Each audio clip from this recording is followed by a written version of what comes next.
અમારે 1962માં 100 એકર જમીન સરકારે શાસની રૂપે અમને બાટેલી હતી. તો તેમણે 1970 પછી અમને એક સાલીમાં વિતરણ કરવામાં આવેલી હતી અને 84-85 તક અમે વેરો ભરેલો છે. અને આજે અમે કલેક્ટર શ્રીની આવેદનપત્ર દેવા આવ્યા છીએ. જે અમારી જમીન બરડા સાગર ડેમ નહીં, એ પહેલાનો ડેમ હતો જે રજવાડી ડેમ બોલાતો, તેના આજુબાજુના જે 6 એકર જમીન છે અમારા દલિતની છે, જેમાં થોડાક મેર લોક છે, રબારી લોક છે, એમ કરીને દલિતની જમીન 100 એકર છે. અને બીજી જે કોબોક બોલાય છે તે 200-250 એકરની છે જમીન. એ બધી સરકારે કોઈ વળતર એની દીધેલી નથી અને એની વળતર આપેલી છે એવું સરકાર રજૂઆત કરીને આજે ડેમોનેશન આદર્યું છે. ત્યાં મોટી કંપની કોઈ આવી રહી છે એવું બતાડવા માંગે છે અને એટલે અમે આંદોલન કરી રહ્યા છે. આજે કલેક્ટર શ્રીની અમે આવેદનપત્ર દેવા આવ્યા છીએ. મૂળ બે પ્રકારની જગ્યાઓ છે. એક અગાઉ ડેમમાં આપેલી, ખેડૂતોએ જે ડેમમાં આપેલી છે એ જગ્યાઓ છે જેનું સંપાદન થયેલું હતું અને વળતર મળ્યું છે કે નહીં મળ્યું એ કોઈને ખબર નથી. એક મુદ્દો છે. બીજી જમીન જે છે એની સાથણી કરવામાં આવી હતી અને બાદમાં એકસાલી પદ્ધતિથી ખેતી કરવા માટે આપેલી હતી.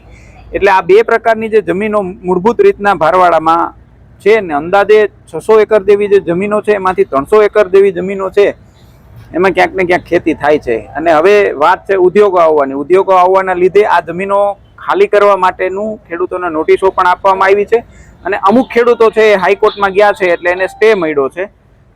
અને એ સ્ટેના સંદર્ભે જે સ્ટે મળ્યો છે એનો ઇસ્યુ છે એવો જ બાકીના 170-80 ખેડૂતોનો કે 200 ખેડૂતોનો ઇસ્યુ છે.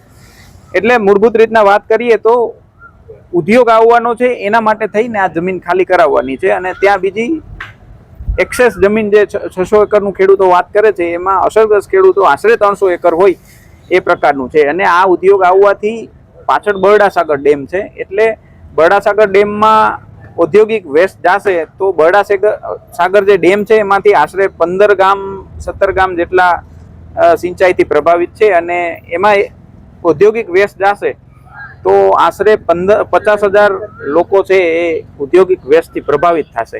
એટલે ભારવાડાના ગ્રામજનો મળી અને આજે માનનીય કલેક્ટર શ્રીને આવેદન આપવા માટે આવ્યા હતા કે આ અમે ઉદ્યોગના વિરોધી નથી, પણ અમારી જે જમીન છે અમે ડેમમાં આપી હતી, એ પછી અમે એ જમીનને રિપેર કરીને આજે અમે એ જમીન ઉપર પોતાની જીવાદોરી ચલાવીએ છીએ તો એ છીનવી ના લેવી, અથવા તો એમને અન્ય જગ્યાએ ક્યાંક એની વ્યવસ્થા કરી આપવી, અથવા તો વળતરની વ્યવસ્થા કરવી, અથવા તો એ ઉદ્યોગ તમારે કરવો હોય તો કોઈ ગ્રીન ઉદ્યોગ કરવો, જેમ કે પવનચક્કી કે લઈ આવીને મૂકી શકે તો એ લોકો ખેતી પણ કરી શકે ને ત્યાંથી રેવન્યુ પણ જનરેટ થાય પાવરના સ્વરૂપમાં.